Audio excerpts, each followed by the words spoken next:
زدني علما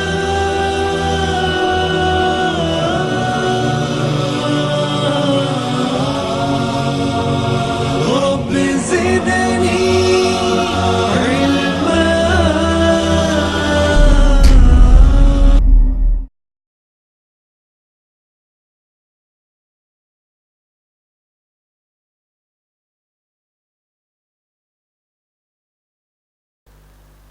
السلام علیکم ورحمۃ اللہ وبرکاتہ.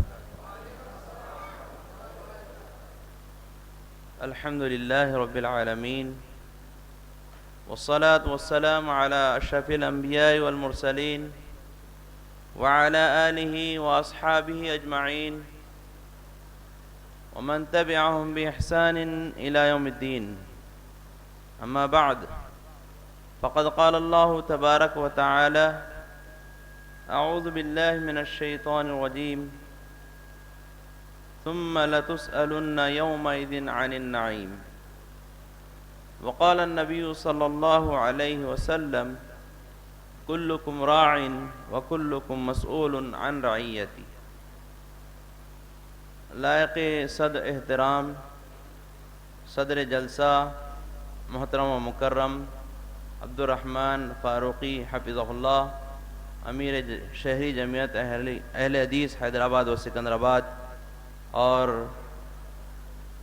مولانا نور الدین عمری حفظہ اللہ، اور ذمہ داران مسجد ھذا، اور معزز سامعین و سامعات، جیسا کہ آپ تمام ابھی عنوان سے واقف ہو چکے ہیں، میری تقریر کا عنوان ذمہ داری کا احساس ہے. محترم حضرات و خواتین، اللہ تبارک و تعالی ہمارا خالق و مالک ہے. اس نے ہمیں پیدا کیا اور ہماری پیدائش کا مقصد بیان کرتے ہوئے ارشاد فرمایا وَمَا خَلَقْتُ الْجِنَّ وَالْإِنسَ إِلَّا لِيَعْبُدُونِ، کہ میں نے جنوں اور انسانوں کو اس لیے پیدا کیا کہ وہ میری عبادت کریں. معلوم یہ ہوا کہ ہماری پیدائش کا مقصد اللہ تبارک و تعالیٰ کی عبادت کرنا ہے. اللہ تبارک و تعالیٰ نے ہمیں جہاں اس کی عبادت کے لیے پیدا کیا ہے، وہیں ہمیں کئی چیزوں کا ذمہ دار بنایا ہے. ان ذمہ داریوں کو سمجھنا اور ان کو نبھانا اور ان کو انجام دینا ہم میں سے ہر ایک کا حق ہے اور ہم میں سے ہر ایک پر لازم ہے. اگر ہم ان ذمہ داریوں کو نہیں سمجھیں گے اور ان سے کنارہ کشی اختیار کریں گے، انہیں جس طرح نبھانا چاہیے اس طرح نہیں نبھائیں گے، تو اللہ تبارک و تعالیٰ کے پاس اس سلسلے میں باز پرس ہوگی اور ہمیں اس کا جواب دینا ہوگا. اس لیے ہم تمام کے لیے ضروری ہے کہ ہم اپنی ذمہ داریوں کو سمجھیں اور ان ذمہ داریوں کو نبھانے کی اسی طرح فکر کریں جس طرح انبیاء کرام فکر کیا کرتے تھے. محترم حضرات و خواتین، اگر ہم قرآن کریم کو پڑھیں گے، اس کا مطالعہ کریں گے اور اس میں انبیاء کرام کے جو واقعات بیان کیے گئے ہیں، اگر ہم ان میں غور و فکر کریں گے تو انبیاء کرام کی پوری سیرت، پوری زندگی اس بات پر دلالت کرتی ہے کہ وہ اپنی ذمہ داری کو نبھانے میں پورا وقت صرف کر دیا کرتے تھے. قرآن کریم میں کئی نبیوں کے واقعات بیان کیے گئے. مختصر طور پر میں آپ کے سامنے انبیاء کرام کو ذمہ داری کا جو احساس تھا اس کو بیان کرتے ہوئے آج ہمارے اوپر کیا کیا ذمہ داریاں عائد ہوتی ہیں اور ہمیں اسے کس طرح سے نبھانا چاہیے، اس سلسلے میں باتیں بیان کروں گا. محترم حضرات و خواتین، اللہ تبارک و تعالیٰ نے قرآن کریم میں نوح علیہ السلام کا واقعہ بیان کیا ہے. نوح علیہ السلام کے بارے میں اللہ تبارک و تعالیٰ نے سورہ نوح میں ارشاد فرمایا اِنَّا أَرْسَلْنَا نُوحًا إِلَىٰ قَوْمِهِ، کہ بے شک ہم نے نوح کو ان کی قوم کی طرف بھیجا. کیوں؟ ان انذر قومک، کہ آپ اپنی قوم کو ڈرائیے. نوح علیہ السلام کی بعثت کا مقصد بیان کیا گیا کہ وہ اپنی قوم کو ڈرائیں. کس بات سے ڈرائیں؟ اللہ کے عذاب سے ڈرائیں، جہنم سے ڈرائیں.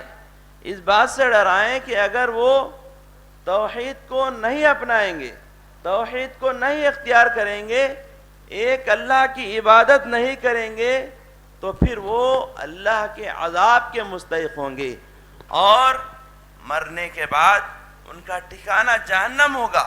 جہنم کی سختیوں سے اور اس کی ہولناکیوں سے ڈرانے کے لیے اللہ تبارک و تعالیٰ نے نوح علیہ السلام کو مبعوث کیا.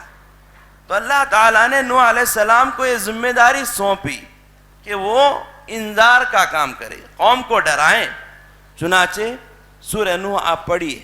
نوح علیہ السلام کو جب یہ ذمہ داری سونپی گئی کہ وہ اپنی قوم کو ایک اللہ کی طرف بلائیں، تو اسی وقت سے نوح علیہ السلام اپنی ذمہ داری کو نبھانے میں مگن ہو جاتے ہیں.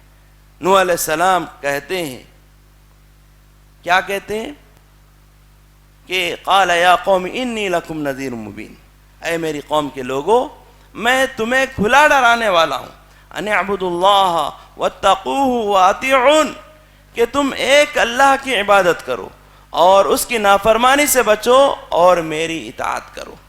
یغفر لکم ذنوبکم، یغفر لکم من ذنوبکم ویؤخرکم الی اجل مسمی، وہ تم سے تمہارے گناہوں کو معاف فرما دے گا اور تمہیں ایک مقرر وقت تک مہلت دے گا. ان اجل اللہ اذا جاء لا یؤخر لو کنتم تعلمون، کہ اللہ کا جو مقرر کردہ وقت ہے جب وہ آئے گا تو اس میں کوئی تاخیر نہیں کی جائے گی اگر تم جانتے. پھر نوح علیہ السلام کہتے ہیں ربی انی دعوت قومی لیلا ونہارا، اے میرے رب، اے میرے پروردگار، میں نے اپنی قوم کو رات اور دن بلائی، میں اپنی قوم کو رات اور دن دعوت دیتا رہا، بلاتا رہا کہ وہ ایک اللہ کی عبادت کریں، اللہ کے ساتھ کسی اور کو شریک کرنے سے بچیں. فلم یزدہم دعائی الا فرارا، میری دعوت سے ان کے بھاگنے کے علاوہ کسی اور چیز میں اضافہ نہیں ہوا. وَإِنِّي كُلَّمَا دَعَوْتُهُمْ لِتَغْفِرَ لَهُمْ جَعَلُوا أَصَابِعَهُمْ فِي آذَانِهِمْ وَاسْتَغْشَوْا ثِيَابَهُمْ وَأَصَرُّوا وَاسْتَكْبَرُوا اسْتِكْبَارًا، جب کبھی میں انہیں بلاتا، انہیں دعوت دیتا تاکہ وہ تیری بخشش کے مستحق بن جائیں، تاکہ تو انہیں بخش دے. جَعَلُوا أَصَابِعَهُمْ فِي آذَانِهِمْ، وہ اپنی انگلیوں کو اپنے کانوں میں رکھ لیتے. وَاسْتَغْشَوْا ثِيَابَهُمْ، اور وہ اپنے کپڑوں کو ڈھانک لیتے. وَأَصَرُّوا وَاسْتَكْبَرُوا اسْتِكْبَارًا، اور انہوں نے اصرار کیا اور وہ اڑ گئے اور انہوں نے بہت بڑا تکبر کیا. ثُمَّ إِنِّي دَعَوْتُهُمْ جِهَارًا، پھر میں علانیہ طور پر انہیں دعوت دیا. ثُمَّ إِنِّي أَعْلَنْتُ لَهُمْ وَأَسْرَرْتُ لَهُمْ إِسْرَارًا، پھر میں انہیں کھلے طور پر اور پوشیدہ طور پر دعوت دیتا رہا. یہ نوح علیہ السلام کی دعوت ہے. انہیں اپنی ذمہ داری کا اس قدر احساس تھا کہ وہ رات اور دن ایک کر کے قوم کو اللہ کی توحید کا پیغام پہنچاتے رہے. اور یہ توحید کا پیغام پہنچانے کا کام 1 گھنٹہ یا 2 گھنٹے کے لیے نہیں تھا، 1 دن یا 2 دن کے لیے نہیں تھا، بلکہ 950 سال تک نوح علیہ السلام نے اپنی ذمہ داری کو نبھانے کی کوشش کی. اللہ تبارک و تعالیٰ نے سورہ عنکبوت میں ارشاد فرمایا وَلَقَدْ أَرْسَلْنَا نُوحًا إِلَىٰ قَوْمِهِ فَلَبِثَ فِيهِمْ أَلْفَ سَنَةٍ إِلَّا 50 عَامًا فَأَخَذَهُمُ الطُّوفَانُ وَهُمْ ظَالِمُونَ، کہ ہم نے نوح کو ان کی قوم کی طرف بھیجا. فَلَبِثَ فِيهِمْ أَلْفَ سَنَةٍ، تو نوح علیہ السلام اپنی قوم میں دعوت دیتے ہوئے، ایک اللہ کی عبادت کی طرف بلاتے ہوئے 1000 سال میں 50 سال کم، یعنی کہ 950 سال تک ٹھہرے رہے اور انہیں توحید کا پیغام پہنچاتے رہے. 950 سال تک نوح علیہ السلام نے اس فریضے کو انجام دیا، اور انجام دینے کی کیفیت سورہ نوح میں آپ نے ابھی سنی کہ رات میں بھی دعوت دیا کرتے تھے، دن میں بھی دعوت دیا کرتے تھے. پوشیدہ طور پر اور علانیہ طور پر ہر ممکن کوشش نوح علیہ السلام نے کی. جب اللہ تبارک و تعالیٰ نے نوح علیہ السلام کو اس بات سے واقف کرا دیا کہ اب آپ پر مزید کوئی ایمان لانے والے نہیں ہیں، نوح علیہ السلام نے 950 سال تک جو دعوت دی اس کا نتیجہ یہ ہوا، اللہ تبارک و تعالیٰ بیان فرماتا ہے فَمَا آمَنَ مَعَهُ إِلَّا قَلِيلٌ، کہ نوح علیہ السلام پر ایمان لانے والے بہت ہی کم لوگ تھے۔ نوح علیہ السلام نے اس بات کی پرواہ نہیں کی کہ کتنے لوگ ایمان لاتے ہیں، بلکہ نوح علیہ السلام نے جو ذمہ داری انہیں سونپی گئی تھی اس ذمہ داری کو نبھانے کی کوشش کی۔ آج ہمارا حال یہ ہوتا ہے کہ آج ہمیں کوئی ذمہ داری سونپی جائے، ہم کسی کام کو لے کر آگے بڑھیں، اگر اس کے اثرات ہم دور رس دیکھ رہے ہیں اور بہت سے لوگ جمع ہو رہے ہیں اور بہت سے لوگ اس کو قبول کر رہے ہیں تو ہم کام کو آگے بڑھانے کی کوشش کرتے ہیں، ورنہ ہم دیکھتے ہیں کہ اس سے کچھ زیادہ فائدہ نہیں ہو رہا ہے، ہم اس کو ترک کر دیتے ہیں۔ نوح علیہ السلام نے 950 سال تک دعوت دی اور آپ پر ایمان لانے والے بہت ہی کم لوگ تھے۔ جب اللہ تبارک و تعالیٰ نے نوح علیہ السلام کو بتا دیا کہ اب مزید کوئی ایمان لانے والے نہیں ہیں تو نوح علیہ السلام نے اس وقت اللہ تعالیٰ سے دعا کی، رب انی مغلوب فانتصر، اے اللہ میں مغلوب ہوں، میں عاجز ہوں، میں نے اتنی کوشش کی، ہر ممکن کوشش کی، اب تک یہ لوگ ایمان نہیں لا رہے، بس تو میری مدد فرما۔ اسی طرح سے نوح علیہ السلام اللہ تبارک و تعالیٰ سے دعا کرتے ہیں، رب لا تذر علی الارض من الکافرین دیارا، کہ اے اللہ تو زمین پر کسی کافر کو چلتا پھرتا اور رہتا بستا نہ چھوڑ۔ اس طرح سے نوح علیہ السلام نے اپنی ذمہ داری کو نبھانے کی ہر ممکن کوشش کی۔ اسی طرح سے اگر ہم ابراہیم علیہ السلام اور موسیٰ علیہ السلام دیگر انبیاء کرام کے واقعات کو پڑھیں گے تو ہمیں یہی ملتا ہے کہ ان تمام نبیوں نے اپنی ذمہ داری کو نبھانے میں نہ اپنی جان کی پرواہ کی، نہ اپنے مال کی پرواہ کی، نہ اپنے گھر کی پرواہ کی، نہ اپنی بیوی کی پرواہ کی، اور نہ اپنے بچوں کی پرواہ کی، اور نہ اپنے رشتہ داروں کی پرواہ کی، اور نہ اپنے ملک کی پرواہ کی۔ انہوں نے اللہ تعالیٰ کی خاطر اپنی جان، اپنے مال اور اپنے ہر چیز کی قربانی دی، اور اللہ تعالیٰ نے جس مقصد کے لیے انہیں مبعوث کیا تھا اس مقصد کو انہوں نے پورا کرنے کی کوشش کی۔ محترم حضرات و خواتین، خود نبی کریم صلی اللہ علیہ وسلم کی زندگی اس سلسلے میں ہمارے لیے اسوہ اور نمونہ ہے۔ اللہ تبارک و تعالیٰ نے سورہ احزاب میں ارشاد فرمایا، لَقَدْ كَانَ لَكُمْ فِي رَسُولِ اللَّهِ أُسْوَةٌ حَسَنَةٌ، یقیناً تمہارے لیے اللہ کے رسول صلی اللہ علیہ وسلم کی زندگی میں بہترین نمونہ ہے۔ اللہ تبارک و تعالیٰ نے محمد صلی اللہ علیہ وسلم کو جب نبی بنایا اور آپ کو حکم دیا، کیا؟ قم فانذر، آپ کھڑے ہو جائیے، دعوت کی ذمہ داری آپ کو سونپی گئی، آپ سے کہا گیا کہ اب آپ اٹھ کھڑے ہو جائیے اور فانذر، اور اپنی قوم کو ڈرانے کا کام شروع کر دیجیے۔ اللہ تبارک و تعالیٰ نے محمد صلی اللہ علیہ وسلم کو بھی انذار کا کام سونپا اور انذار کا کام انجام دینے کا حکم دیا، اور قرآن کریم کو جو نازل کیا گیا اس کا مقصد بھی اللہ تعالیٰ نے بیان فرمایا، لِيَكُونَ لِلْعَالَمِينَ نَذِيرًا، کہ آپ تمام جہاں والوں کو ڈرانے والے بنے۔ چنانچہ قرآن کریم کو آپ صلی اللہ علیہ وسلم پر نازل کیا گیا، اور اس قرآن کریم کے ذریعے سے اللہ تبارک و تعالیٰ نے انذار کا کام کرنے کا آپ صلی اللہ علیہ وسلم کو حکم دیا۔ چنانچہ آپ صلی اللہ علیہ وسلم اسی وقت سے اپنی اس ذمہ داری کو نبھانے میں مصروف ہو جاتے ہیں اور مگن ہو جاتے ہیں۔ آپ صلی اللہ علیہ وسلم مکہ کے ہر شخص سے ملتے اور وہاں کے لوگوں کو توحید کا پیغام پہنچاتے اور کہتے کہ قولوا لا الہ الا اللہ تفلحون، اے لوگو تم لا الہ الا اللہ کا اقرار کر لو، کامیاب ہو جاؤ گے۔ نبی کریم صلی اللہ علیہ وسلم تقریباً 3 سال تک پوشیدہ طور پر توحید کا پیغام عام کرتے رہے، لوگوں کو ایک اللہ کی عبادت کی طرف بلاتے رہے۔ جب اللہ تبارک و تعالیٰ نے مزید ایک حکم دیا، مزید ایک ذمہ داری سونپی اور کہا فاصدع بما تؤمر واعرض عن المشرکین، آپ کو جس بات کا حکم دیا جا رہا ہے آپ اس کو علانیہ طور پر، کھلے طور پر پیش کر دیجئے اور مشرکین سے، مشرکین سے، مشرکوں سے آپ اعراض کر لیجئے، ان کی باتوں کی کوئی پرواہ نہ کیجیے۔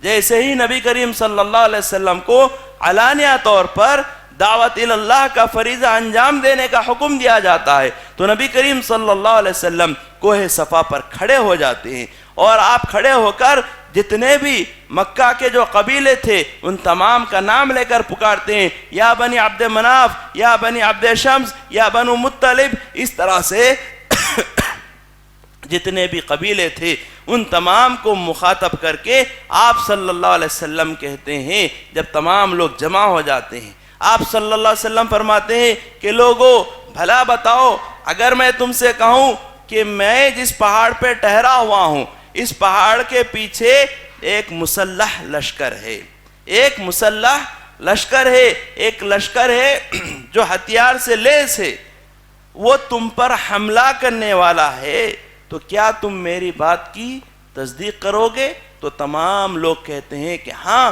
ہم ضرور آپ کی تصدیق کریں گے۔ کیوں؟ اس لیے کہ ہم نے کبھی آپ پر جھوٹ کا تجربہ نہیں کیا، آپ کبھی جھوٹ نہیں بولے، آپ ہمیشہ سچ بولا کرتے ہیں، اسی لیے اگر آپ کہیں کہ ایک لشکر ہم پر حملہ کرنے والا ہے تو ہم آپ کی بات کی تصدیق کریں گے۔ تو نبی کریم صلی اللہ علیہ وسلم اس وقت فرماتے ہیں انا النذیر العریان، کہ میں کھلے طور پر تمہیں ڈرانے والا ہوں، ایک عذاب سے ڈرانے والا ہوں کہ اگر تم لا الہ الا اللہ کا اقرار نہیں کرو گے تو پھر اللہ کے عذاب کے مستحق بن جاؤ گے۔ اس وقت سے پوری قوم کے لوگ آپ کے دشمن ہو جاتے ہیں اور آپ کو ہر ممکن تکلیف پہنچانے کی کوشش کی گئی، آپ کو زبانی بھی تکلیفیں دی گئی اور جسمانی بھی تکلیفیں دی گئی، اور اسی طرح سے خود آپ صلی اللہ علیہ وسلم کو نہیں بلکہ آپ صلی اللہ علیہ وسلم کے جو اصحاب تھے، جو ایمان لانے والے لوگ تھے، جو صحابہ کرام تھے، ان کو بھی تکلیفیں دی گئیں، اور ان تمام تکالیف دینے کا مقصد یہ تھا کہ آپ صلی اللہ علیہ وسلم کو اس کام سے روکا جائے۔ لیکن نبی کریم صلی اللہ علیہ وسلم کو اپنی ذمہ داری کا اس قدر احساس تھا کہ آپ نے نہ اپنی فکر کی نہ کسی اور کی فکر کی، بلکہ آپ صلی اللہ علیہ وسلم توحید کا پیغام پہنچاتے رہے، یہاں تک کہ ایک مرتبہ مشرکین اور جو قریش کے بڑے بڑے لوگ تھے وہ آپ کے چچا ابو طالب کے پاس جاتے ہیں اور کہتے ہیں کہ اے ابو طالب، تم اپنے بھتیجے کو روک لو، اپنے بھتیجے کو سنبھال لو۔ کیوں؟ اس لیے کہ تمہارا بھتیجا ہمارے معبودوں کو برا بھلا کہتا ہے، اگر تم اس کو نہیں روکو گے تو وہ اس کا کیا انجام ہوگا اس کو تم جان لو، یعنی کہ ہم سب مل کر تمہارے بھتیجے سے نمٹ لیں گے اور اس کا خاتمہ کر دیں گے۔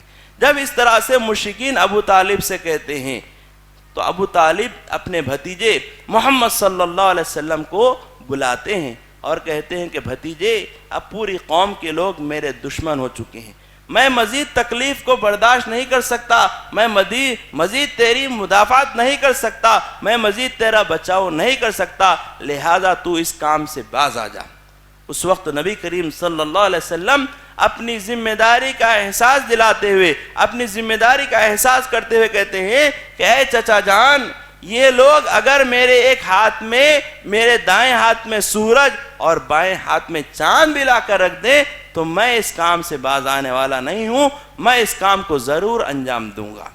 نبی کریم صلی اللہ علیہ وسلم نے اپنی ذمہ داری کا اس قدر احساس کیا، آپ کو زبانی تکلیفیں دی گئی، آپ کو پاگل کہا گیا، دیوانہ کہا گیا، جھوٹا کہا گیا، شاعر کہا گیا، لیکن آپ صلی اللہ علیہ وسلم نے ان باتوں کی پرواہ نہیں کی۔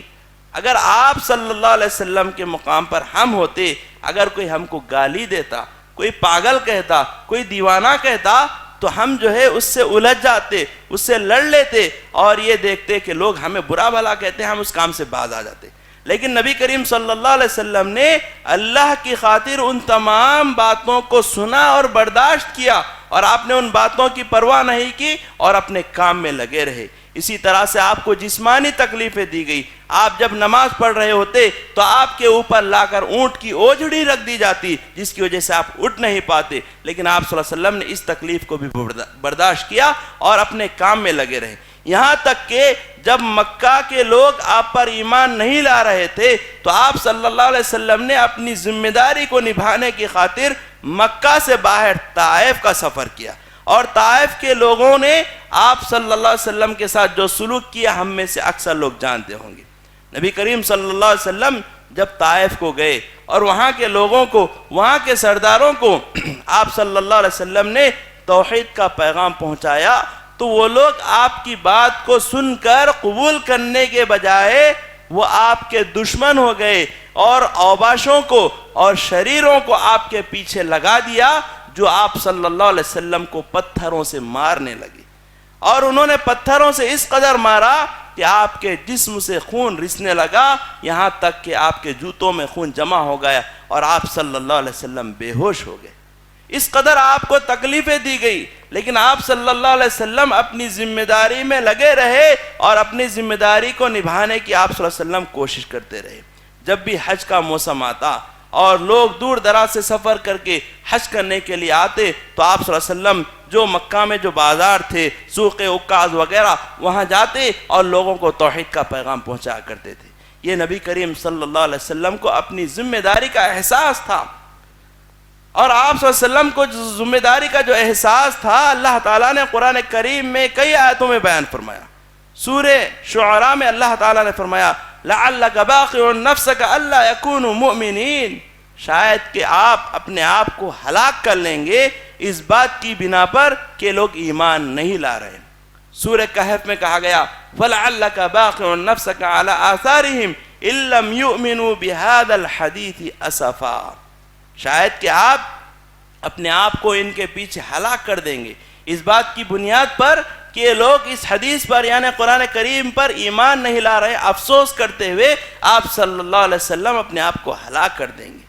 آپ صلی اللہ علیہ وسلم کی یہی فکر تھی، یہی کوشش تھی کہ آپ توحید کا پیغام ساری انسانیت تک پہنچائے اور تمام کے تمام لوگ ایمان لے آئے، اسلام میں داخل ہو جائیں۔ اللہ تبارک و تعالیٰ نے سورہ یونس میں آپ صلی اللہ علیہ وسلم کی اس کیفیت کو بیان کرتے فرمایا وَلَوْ شَاءَ رَبُّكَ لَآمَنَ مَنْ فِي الْأَرْضِ كُلُّهُمْ جَمِيعًا، اگر آپ کا رب چاہتا تو زمین میں جتنے لوگ ہیں سب کے سب ایمان لے آتے۔ أَفَأَنْتَ تُكْرِهُ النَّاسَ حَتَّى يَكُونُوا مُؤْمِنِينَ، کہ آپ لوگوں کو مجبور کرو گے کہ یہاں تک کہ وہ ایمان لے آئیں۔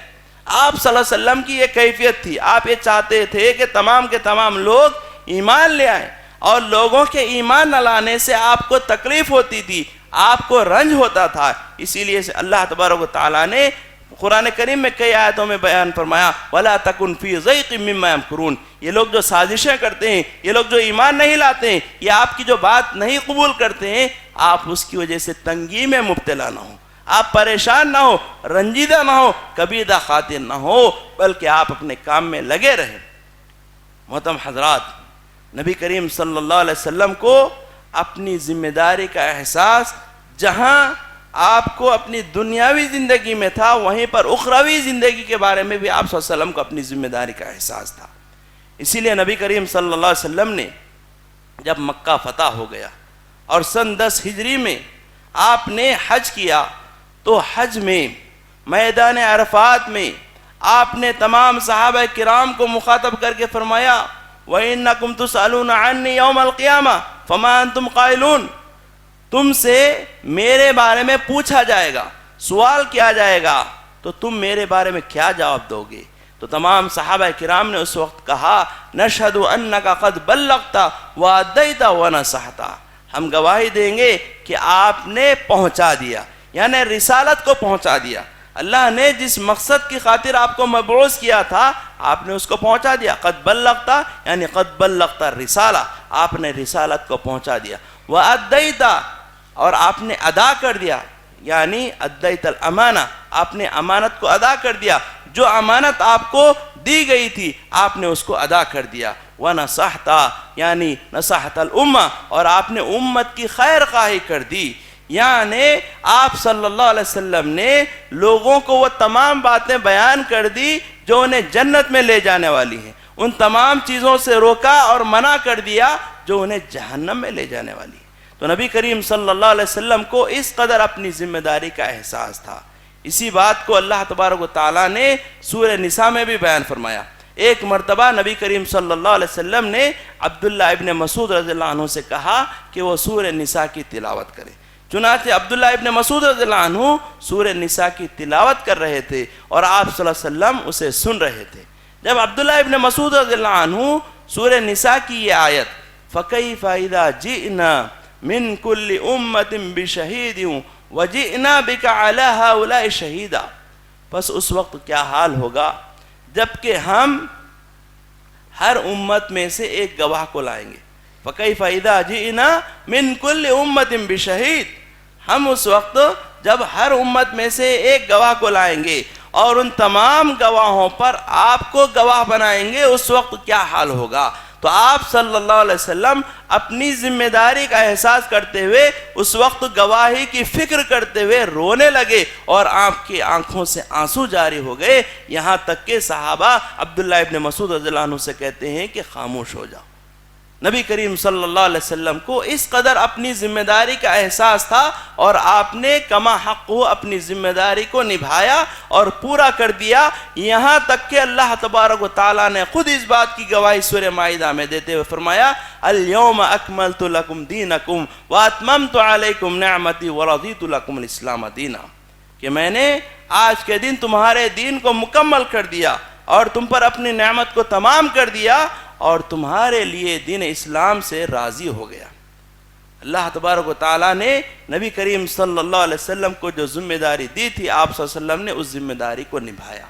محترم حضرات و خواتین، آج ہم بھی کئی ذمہ داریوں میں لگے ہوئے ہیں، ہم کو کئی ذمہ داریاں سونپی گئی اللہ کی جانب سے، اللہ کے رسول کی جانب سے، لیکن افسوس کی بات ہے کہ ہم ان ذمہ داریوں کو ذمہ داری نہیں سمجھتے، بلکہ ہم غفلت کی زندگی گزار رہے ہیں، اپنی ذمہ داریوں سے کنارہ کشی اختیار کرتے ہوئے ہم زندگی گزار رہے ہیں. نبی کریم صلی اللہ علیہ وسلم نے ارشاد فرمایا کلکم راعٍ وکلکم مسئول عن رعیتہ، کہ تم میں سے ہر ایک ذمہ دار ہے اور ہر ایک سے اس کی ذمہ داری سے متعلق قیامت کے دن پوچھا جائے گا. آپ صلی اللہ علیہ وسلم نے ارشاد فرمایا والامام راعٍ ومسئولۃ عن رعیتہ، جو حکمران، جو خلیفہ، جو امیر ہے وہ ذمہ دار ہے، اس کو اس کی ذمہ داری کے بارے میں پوچھا جائے گا. محترم حضرات، جہاں نبی کریم صلی اللہ علیہ وسلم اپنی ذمہ داری کا احساس کیا کرتے تھے، وہیں اگر ہم صحابہ کرام کو دیکھیں گے انہیں بھی اپنی ذمہ داری کا اس قدر خیال تھا کہ وہ اپنی ذمہ داری کو نبھانے میں دن رات لگے رہتے تھے. ابو بکر صدیق رضی اللہ عنہ کی زندگی کو لے لیجئے، عمر رضی اللہ عنہ کی زندگی کو لے لیے. آپ جانتے ہیں کہ عمر رضی اللہ عنہ راتوں میں گشت کیا کرتے تھے. کیوں گشت کیا کرتے تھے؟ کہ اپنی رعایا کا حال جانے اور اپنی رعایا میں جو لوگ ہیں ان کے کیا حالات ہیں ان سے واقفیت حاصل کرے. انہیں اپنی ذمہ داری کا احساس تھا، اس لیے وہ راتوں میں گشت کیا کرتے تھے. تو آپ صلی اللہ علیہ وسلم نے فرمایا کہ والامام راعٍ ومسئولۃ عن رعیتہ ومسئول عن رعیتہ، کہ جو حکمران ہے، جو خلیفہ ہے، جو امیر ہے، وہ ذمہ دار ہے، اسے اپنی ذمہ داری کے بارے میں پوچھا جائے گا. محترم حضرات، ہم تمام کو چاہیے کہ اپنی ذمہ داریوں کو نبھانے کی کوشش کریں. کیوں؟ ذمہ داری ایک امانت ہے. نبی کریم صلی اللہ علیہ وسلم نے ایک صحابی کو مخاطب کر کے فرمایا لا تسأل الامارہ، تم کوئی عہدہ اور منصب جو ہے مانگ کر نہ لو، تم کسی عہدے کے طلبگار اور خواہش مند نہ رہو. کیوں؟ فَإِنَّا امانہ، عہدہ ایک امانت ہے، اگر تم اس کو نبھاؤ گے تو تم نے امانت کا حق ادا کیا، اگر نہیں نبھاؤ گے تو آپ نے فرمایا وَيَوْمَ الْقِيَامَةِ نَدَامَةٌ، یہ عہدہ اور منصب اگر اس کا حق ادا نہیں کیا گیا تو قیامت کے دن یہ تمہارے لیے ندامت اور پشیمانی کا باعث بنے گا. تو نبی کریم صلی اللہ علیہ وسلم نے ارشاد فرمایا وَالرَّجُلُ رَاعٍ فِي أَهْلِهِ والرجل راع فی اہلی ومسئول عن رعیتہ، آدمی اپنے گھر کا ذمہ دار ہے، اسے اس کی ذمہ داری کے بارے میں پوچھا جائے گا. آدمی اپنے گھر کا ذمہ دار ہے، جو باپ ہے وہ ذمہ دار ہے اپنے بچوں کا کہ وہ ان کی صحیح تربیت کرے، انہیں دیندار بنائے، انہیں شریعت کا پابند بنائے. لیکن آج کتنے ماں باپ ہیں، کتنے والدین ہیں جو اپنی ذمہ داری کو سمجھتے ہیں، جو یہ سمجھتے ہیں کہ ہم ماں باپ ہیں، ہماری یہ ذمہ داری ہے کہ ہم اپنے بچوں کو دیندار بنائیں، صالح بنائیں، جو ہمارے مرنے کے بعد ہمارے لیے صدقے جاریہ بنائیں۔ کتنے ماں باپ ہیں جو اس سلسلے میں کوشش کرتے ہیں؟ اکثر لوگوں کا حال آپ دیکھیے، اکثر لوگوں کا حال آپ دیکھیے کہ بچہ جیسے ہی بڑا ہوتا ہے اور بولنے کے قابل ہو جاتا ہے، چلنے پھرنے کے قابل ہو جاتا ہے، ہر ماں باپ کی یہی فکر ہوتی ہے کہ بچے کو کون سے اسکول میں داخل کیا جائے، کس اسکول میں بچے کا اور بچی کا داخلہ کرایا جائے تاکہ وہ اچھا سے اچھا پڑھے اور بڑا ہو کر وہ ڈاکٹر بنے، انجینئر بنے، بہرحال دنیاوی اعتبار سے وہ ترقی کرے، زیادہ سے زیادہ کمائے اور خوشحال زندگی گزارے۔ اکثر لوگوں کا یہی حال ہے۔ بہت ہی کم لوگ ایسے ہوں گے جو اپنے بچوں کے بارے میں فکر کرتے ہیں کہ انہیں دیندار بنا جائے، قرآن کریم کا حافظ بنا جائے، انہیں عالم دین بنا جائے، انہیں دین کا خادم بنا جائے، انہیں داعی اسلام بنا جائے۔ بہت ہی کم لوگ اس سلسلے میں فکر کرتے ہوں۔ نبی کریم صلی اللہ علیہ وسلم نے والدین کو حکم دیتے ہوئے فرمایا کہ وہ اپنے بچوں کی صحیح تربیت کرے، انہیں نمازوں کا پابند بنائے۔ آپ صلی اللہ علیہ وسلم نے ارشاد فرمایا مروا اولادکم بالصلاۃ وہم ابناء 7 سنین، کہ تم اپنے بچوں کو نماز کا حکم دو جبکہ وہ 7 سال کے ہو جائیں۔ حضرات و خواتین، یہاں ایک بات غور کرنے کی، 7 سال کی عمر میں کوئی بچہ اور بچی اسلامی احکام کے مکلف نہیں ہوتے۔ کیوں؟ اس لیے کہ شریعت کے جتنے بھی احکام ہیں، نماز، روزہ، زکوٰۃ، حج وغیرہ، اس کے مکلف بالغ لوگ ہوتے ہیں، عقل مند رکھنے والے لوگ ہوتے ہیں۔ تو کوئی بھی بچہ اور بچی 7 سال کی عمر میں بالغ نہیں ہوتے، لیکن نبی کریم صلی اللہ علیہ وسلم نے جو والدین ہیں انہیں حکم دیتے ہوئے فرمایا کہ تم اپنے بچوں کو نماز کا حکم دو جبکہ وہ 7 سال کی عمر کو پہنچ جائیں۔ پھر آپ نے فرمایا وَاضْرِبُوهُمْ عَلَيْهَا وَهُمْ أَبْنَاءُ 10 سنین، اور جب وہ 10 سال کے ہو جائیں تو انہیں مار کر جو ہے نماز کا حکم دو، مار کر نماز پڑھاؤ اگر وہ نماز نہیں پڑھ رہے۔ تو یہ آپ صلی اللہ علیہ وسلم نے سرپرستوں کو کیوں حکم دیا کہ وہ بچوں کی صحیح تربیت کرے، انہیں دیندار بنائیں، انہیں شریعت کا پابند بنائیں۔ محترم حضرات، ہم تمام کو چاہیے کہ ہم اپنے بچوں کی فکر کریں، ان کے مستقبل کی فکر دنیاوی اعتبار سے نہ کرے بلکہ اخروی اعتبار سے کرے کہ ہمارا بچہ کیا کر کے آخرت میں کامیابی حاصل کرنے والا ہے، کیا کر کے عذاب قبر سے بچنے والا ہے، کس عمل کی بنیاد پر وہ جہنم سے بچنے والا ہے، جنت میں داخل ہونے والا ہے۔ ہم اس کی فکر کریں نہ کہ دنیا کی فکر۔ کیوں؟ دنیا تو ہمیں ملنے والی ہے۔ اللہ تعالیٰ دنیا سے ہر ایک کو نوازتا ہے، کافر کو بھی نوازتا ہے، مومن کو بھی نوازتا ہے، جو فرمانبردار ہے اس کو بھی نوازتا ہے، جو نافرمان ہے اس کو بھی نوازتا ہے۔ دنیا جس کے بارے میں اللہ تعالیٰ نے جس قدر لکھ دیا ہے اتنی ہی ملے گی، اس سے زائد نہیں ملے گی۔ لہٰذا ہم اپنی اولاد کو دنیا کی خاطر جو ہے برباد نہ کریں، ان کی آخرت کو تباہ اور فنا نہ کریں۔ جس طرح نبی کریم صلی اللہ علیہ وسلم نے مرد کو ذمہ دار قرار دیا، وہیں عورت کو بھی ذمہ دار قرار دیتے ہوئے آپ نے فرمایا وَالْمَرْأَةُ رَاعِيَةٌ فِي بَيْتِ زَوْجِهَا وَوَلَدِهِ، عورت اپنے شوہر کے گھر کی اور اس کی اولاد کی ذمہ دار ہے۔ عورت یعنی کہ جو بیوی ہے وہ شوہر کے گھر کی اور اس کی اولاد کی ذمہ دار ہے۔ شوہر کے گھر کی ذمہ دار یہ ہے کہ شوہر کی غیر موجودگی میں اس کے گھر میں کسی اور کو داخل ہونے نہ دے۔ شوہر جس کے آنے کو ناپسند کرتا ہے، جو غیر محرم ہے، اسے شوہر کے گھر میں داخل نہ ہونے دے، اور اسی طرح سے شوہر کی غیر موجودگی میں اپنی عزت و عفت کی حفاظت کرے، اپنی عصمت و ناموس کی حفاظت کرے، اور شوہر کے جو بچے ہیں ان کی تربیت کرے۔ کیوں؟ اس لیے کہ شوہر بیوی اور بچوں کی خاطر صبح نکل جاتا ہے تاکہ کچھ کما کر لائے اور بیوی کا پیٹ پالے، بچوں کا پیٹ پالے، بیوی کا پیٹ بھرے، بچوں کا پیٹ بھرے، بچوں کو کھلائے، بیوی کو کھلائے۔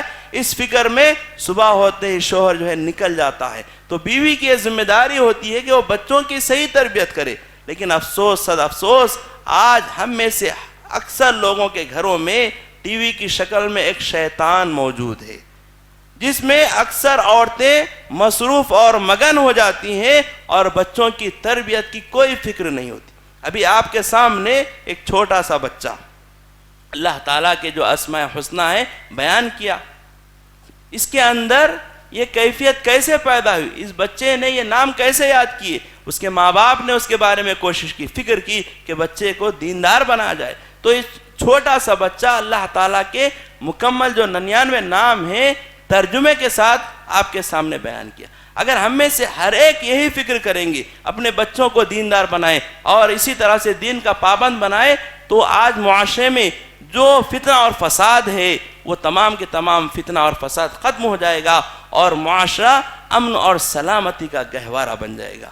محترم حضرات اور خواتین، نبی کریم صلی اللہ علیہ وسلم نے ارشاد فرمایا کہ والخادم مسئول والخادم راع فی مال سیدہ، کہ جو غلام ہے، جو کام کرنے والا ہے، مزدور ہے، وہ اپنے مالک کے مال کا ذمہ دار ہے اور اسے اس ذمہ داری کے بارے میں پوچھا جائے گا. پھر آخر میں آپ صلی اللہ علیہ وسلم نے فرمایا وَكُلُّكُمْ رَاعٍ وَمَسْئُولٌ عَنْ رَعِيَّتِهِ، تم میں سے ہر ایک ذمہ دار ہے، ہر ایک سے اس کی ذمہ داری کے بارے میں پوچھا جائے گا.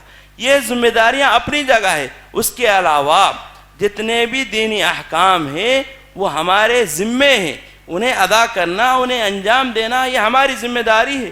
نماز فرض ہے، ہم جانتے ہیں. فرض کا مطلب ہی ہے کہ ہمارے اوپر یہ لازم ہے، یہ ہمیں ذمہ داری دی گئی ہے کہ ہم ادا کریں. لیکن ہم میں سے کتنے لوگ ہیں جو نماز کو اپنی ذمہ داری سمجھتے ہیں، جو نماز کو 5 وقتہ ادا کرنے کی کوشش کرتے؟ اکثر لوگ اس سے غافل ہو جاتے. اسی طرح سے دینی تعلیم حاصل کرنا یہ ہمارے اوپر نبی کریم صلی اللہ علیہ وسلم نے فرض قرار دیا. آپ نے فرمایا طلب العلم فریضۃ علی کل مسلم، کہ علم کا حاصل کرنا ہر مسلمان پر فرض ہے. تو علم حاصل کرنا یہ ہماری ذمہ داری ہے. ہم جاہل بن کر زندگی نہ گزاریں اور ہم اندھے بن کر زندگی نہ گزاریں اور والدین کا دیکھا دیکھی ہم عمل نہ کریں، بلکہ علم حاصل کریں. کیوں؟ اس لیے کہ کسی بھی عمل کے صحیح ہونے کے لیے علم کا ہونا ضروری ہے. علم کے بغیر کوئی عمل صحیح نہیں ہو سکتا. اس لیے ہم تمام پر لازم ہے کہ ہم علم حاصل کریں اور باپ دادوں کی اندھی تقلید میں مبتلا نہ ہوں. آج اکثر لوگوں کا معاملہ یہ ہے کہ علم سے دوری اختیار کرتے، خصوصاً دینی تعلیم سے کنارہ کشی اختیار کرتے ہیں، صرف دنیاوی تعلیم کو اہمیت دیتے ہیں. آج کتنے مسلمانوں میں فرقے بن چکے ہیں، کوئی حنفی ہے تو کوئی شافعی ہے، کوئی مالکی ہے، کوئی حنبلی ہے، کوئی نقشبندی ہے، کوئی سہروردی، اس طرح سے. اور ہر ایک اپنے اپنے دائرے میں مگن ہو چکا ہے. کوئی یہ نہیں سوچتا کہ ان میں کون صحیح ہے، کون برحق ہے، اس میں حق کیا ہے، ہم جو عمل کر رہے ہیں یہ کہاں تک درست ہے. یہ جاننا ہر ایک کی ذمہ داری ہے. اللہ تبارک و تعالیٰ نے ہمیں جو عقل عطا کیا ہے، فہم عطا کیا ہے، دل عطا کیا ہے، سوچنے اور سمجھنے کی جو قابلیت عطا کیا ہے، اس لیے عطا کیا ہے کہ ہم اندھے بن کر زندگی نہ گزاریں، بلکہ ہم حق کیا ہے اس کو جانیں اور حق کو اپنائیں، حق کو قبول کریں. تو محترم حضرات اور خواتین، ذمہ داری کا احساس ہم تمام کو کرنا ہے اور ہم اپنی ہر ذمہ داری کو سمجھتے ہوئے اس کو نبھانے کی کوشش کریں. عہدہ یہ ایک ذمہ داری ہے، اس کو نبھانے کی کوشش کریں. اسی طرح سے اور بھی کئی ذمہ داریاں ہیں جسے ہمیں سمجھ کر انہیں انجام دینے اور نبھانے کی کوشش کرنا چاہیے. چونکہ وقت بہت ہو چکا ہے اور فضیلت الشیخ نور الدین عمری حفظہ اللہ بھی یہاں پر تشریف فرمائے، انشاءاللہ بھی ان کا بھی خطاب ہوگا اور امیر محترم بھی انشاءاللہ آپ کے سامنے خطاب کریں گے. میں اس سلسلے میں مزید کچھ باتیں کہے اپنی جگہ لیتا ہوں. اللہ تبارک و تعالیٰ سے دعا گو ہوں کہ اللہ تبارک و تعالیٰ ہم تمام کو اپنی ذمہ داریوں کو سمجھنے کی توفیق عطا فرمائے. اللہ تبارک و تعالیٰ ہم تمام کو جو احکام ہم پر فرض کیے گئے انہیں ذمہ داری سمجھتے ہوئے انہیں نبھانے کی اور انجام دینے کی توفیق عطا فرمائے. اللہ تبارک و تعالیٰ ہم تمام کو اپنی اولاد کی صحیح تربیت کرنے کی توفیق عطا فرمائے. اللہ تبارک و تعالیٰ جس طرح کی بھی ہم ذمہ دار بنے ہوئے ہیں، ہم چاہے چھوٹے سے چھوٹے عہدے پر ہوں، چھوٹی سی چھوٹی ذمہ داری ہمیں دی گئی ہے، ہمیں اس کو سمجھتے ہوئے اس کا کما حق ادا کرنے کی توفیق عطا فرمائے. آمین. وآخر دعوانا ان الحمد للہ رب العالمین. اقول قولی هذا واستغفر اللہ لی ولکم ولسائر المسلمین من کل ذنب فاستغفروه انه هو الغفور الرحیم.